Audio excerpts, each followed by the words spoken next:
pour cette reprise, je vais demander à Sarah Guy de nous rejoindre. On peut l'applaudir d'ores et déjà.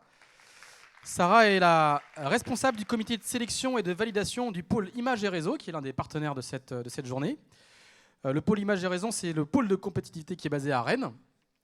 C'est 256 membres, si j'ai bien lu le site web, et qui représente quelques 33 000 emplois dans l'Ouest, et qui lance prochainement son nouvel appel à projet PME.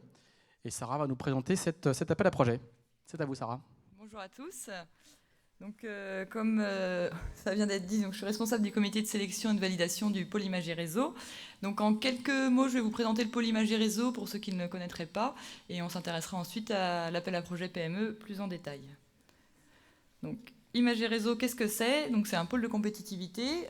Notre objectif, c'est de faire travailler ensemble les grands groupes, les PME et les laboratoires académiques dans des projets de R&D collaborative, donc sur la thématique du numérique. On se situe en Bretagne et Pays de la Loire, donc notre siège social est à Lannion. On a des bureaux à Rennes et une personne à Nantes également, pas de souci. Et l'objectif de ces projets, c'est de réussir à développer les entreprises du territoire en créant de l'emploi, de nouveaux produits, de nouveaux services, accéder à des marchés. On travaille beaucoup sur notre réseau aussi, on a un écosystème assez important et qui nous permet notamment de faire des rencontres avec des grands comptes et de faire rencontrer également des investisseurs sur des thématiques particulières. Alors, on s'intéresse plus particulièrement à 5 domaines d'action stratégique, 5 domaines techno et un 6e domaine un peu plus usage, on va dire. Donc, les domaines techno, c'est réseau et Internet des objets, le multimédia et le big data, la sécurité et la confiance numérique, interaction, immersion, réalité mixte, donc réalité augmentée, réalité virtuelle, logiciel, ingénierie, et le petit 6e, donc qui est un peu moins techno, c'est l'utilisateur producteur collaboratif, ce dont vous entendez plus souvent parler sous le terme économie collaborative, donc via le numérique pour nous.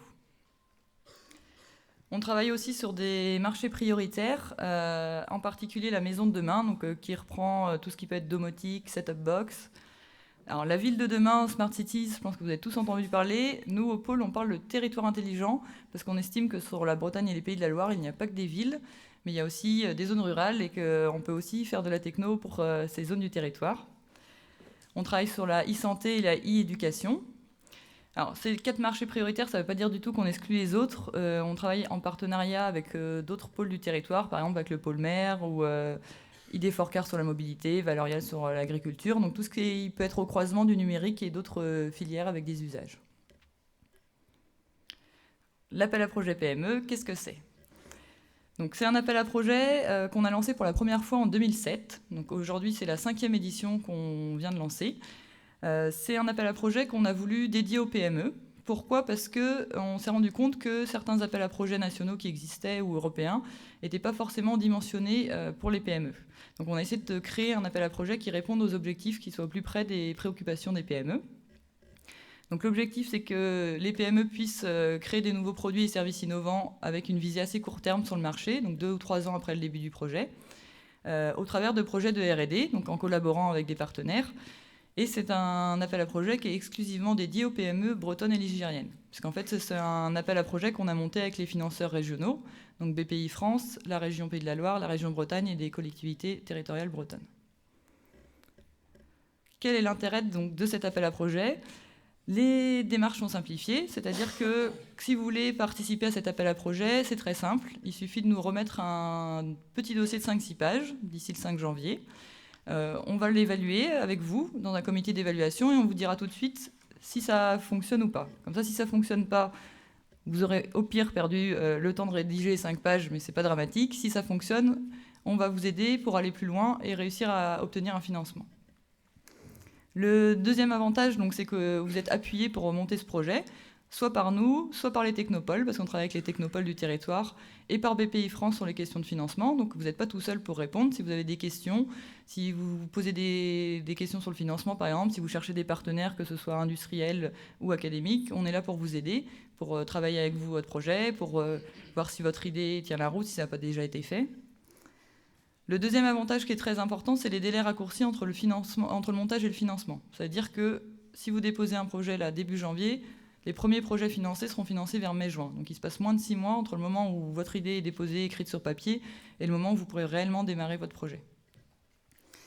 L'autre avantage, c'est que ce sont des petits consortiums. On demande un consortium à partir de 2 PME et un laboratoire académique. Donc vous pouvez être uniquement 3 partenaires sur ce projet. Si vous souhaitez être plus, intégrer d'autres laboratoires ou d'autres PME, c'est tout à fait possible aussi. Mais le minimum, c'est 2 PME et un laboratoire. Et enfin, c'est des travaux de R&D expérimental, c'est-à-dire qu'on est assez proche marché, donc l'idée, c'est vraiment que vous ayez un service ou un produit à l'issue du projet à mettre sur le marché. Par rapport à d'autres appels à projets que vous connaissez peut-être, donc l'ANR et les FUI, c'est ce qu'on cite ici, c'est des projets aussi qui ont une durée réduite, donc 12 à 24 mois, et un coût d'investissement de 200 000 à 1 million d'euros. Donc quand on parle de coût d'investissement, c'est le coût total que ça va coûter aux 3 partenaires, entre 200 000 et 1 million. Alors, qui et comment on participe à cet appel à projet? Donc, il faut avoir au moins 2 PME indépendantes, donc ça veut dire qu'ils n'ont pas de lien de capital entre elles, et un laboratoire. Il faut que ce soit des partenaires de Bretagne et de Pays de la Loire, donc ça vous l'avez bien compris, c'est des financements régionaux pour des partenaires régionaux. Les projets doivent concerner les thématiques du pôle. Alors, comme je vous l'ai présenté, on touche à tout ce qui est numérique et au croisement de filières avec le numérique, donc ça fait pas mal de possibilités. Et des retombées doivent être attendues à la fois pour le territoire et pour les partenaires. Ce qui va être regardé si vous êtes une PME, c'est la possibilité que vous puissiez participer en fonction notamment de votre structure financière.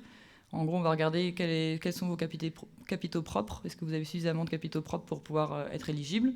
Et la deuxième chose, c'est est-ce que vous avez suffisamment de ressources humaines ou la possibilité de recruter des gens? Parce que l'idée, c'est pas non plus de mettre toutes votre ressources dans le projet et d'oublier votre activité commerciale pendant ce temps-là. Il faut bien mener de front l'innovation et que votre structure soit pérenne dans le temps.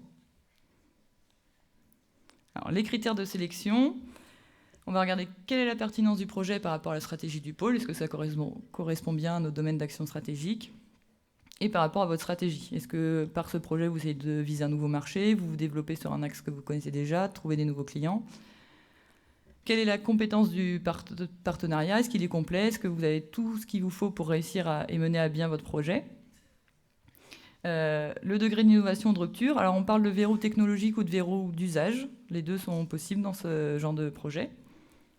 Quelle est la méthodologie de gestion que vous comptez mettre en œuvre? Est-ce que vous avez tout prévu pour que cela se passe bien? Est-ce que les risques ont bien été évalués pour éviter des problèmes en cours de développement? Et enfin, les retombées du projet. Est-ce que vous prévoyez d'augmenter votre chiffre d'affaires, de créer de l'emploi, des publications, des conférences, tout ce qui pourrait sortir de positif pour vous et vos partenaires dans ce projet? Alors, la partie intéressante, c'est l'aide que vous pouvez obtenir en participant à cet appel. Donc, pour les PME, elle peut être de 2 types. Donc, soit c'est un soutien sous forme d'avance innovation, donc c'est soit une avance remboursable, soit un prêt à taux zéro. Alors, ça peut couvrir de 45 à 65% de vos dépenses, ou une subvention qui peut aller jusqu'à 50% de vos dépenses. Ça dépend de qui sera le financeur qui soutiendra le projet. Pour les laboratoires de recherche, alors il y a 2 manières de calculer, c'est de la subvention, mais soit c'est 40% des coûts complets, soit 100% des coûts marginaux. Alors, il faut savoir que dans l'appel à projet PME, le pôle les projets qui reçoivent le label du pôle sont transmis aux financeurs. Ça ne vous assure pas à 100% le financement de votre projet, mais d'après l'expérience qu'on a dans les précédentes éditions, il y a un très fort taux de succès pour les projets qui sont labellisés. Et après, si jamais les financeurs disent non, nous, on n'a pas de pouvoir là-dessus.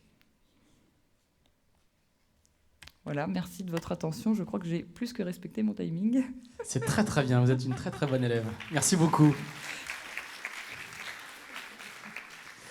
Est-ce qu'il y a des questions? Aucune question? Moi j'en ai quand même... Alors, j'en vois pas pour l'instant. Moi j'en ai quand même une. Est-ce qu'on peut avoir des exemples concrets de projets qui ont été financés via cet appel à projet? Alors, il y en a eu un certain nombre, beaucoup de success stories, parce qu'il y a plus de 50 projets qui ont déjà été réalisés dans le cadre de ces appels à projets. Je vais essayer de vous donner des exemples un peu diversifiés sur les thématiques. Alors, on a un projet qui a travaillé à l'époque sur la TNT, la norme DVB-T2 qui venait de sortir. Alors, dans le cadre de cet appel à projet PME, donc à 2 partenaires PME et un laboratoire académique, ils ont réussi à faire une première mondiale en améliorant les performances des réseaux de diffusion et avec un gain de bande passante de 30%. Et il faut savoir que du coup, ils ont réussi à s'implanter au Royaume-Uni. Leur service a été implanté au Royaume-Uni avant même la fin du projet. Donc ça a été un très beau succès pour ce partenariat. Donc un autre exemple dans un domaine qui n'a absolument rien à voir, donc dans le domaine du tourisme, Il y a une plateforme de gestion de contenu multimédia qui a été développée avec une possibilité de créer des contenus pour accompagner des touristes dans leur visite d'une ville ou d'un site. Et il y a déjà plus de 20 musées qui utilisent cette plateforme. Et il y a une des sociétés qui a créé une filiale uniquement pour gérer ce nouveau service qu'ils avaient développé, qui était un nouvel axe stratégique pour l'entreprise. Et dans les projets plus récents de la dernière édition, il y a un projet qui fait pas mal parler de lui, qui s'appelle le lit médical communicant. Donc il y a un lit équipé de capteurs destiné à des EHPAD et des hôpitaux pour les séjours longue distance, qui permet notamment de donner des alertes au personnel soignant sur des problèmes que rencontrait le patient. Il permet aussi aux patients de communiquer plus facilement avec l'extérieur.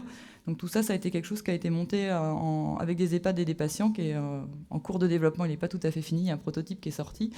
Et il a eu beaucoup de succès dans des salons. Et espérons-le, il devrait rencontrer très très bientôt son marché. On est en plein dans le sujet de la table ronde de tout à l'heure. Merci beaucoup Sarah, merci, Rien. on peut l'applaudir.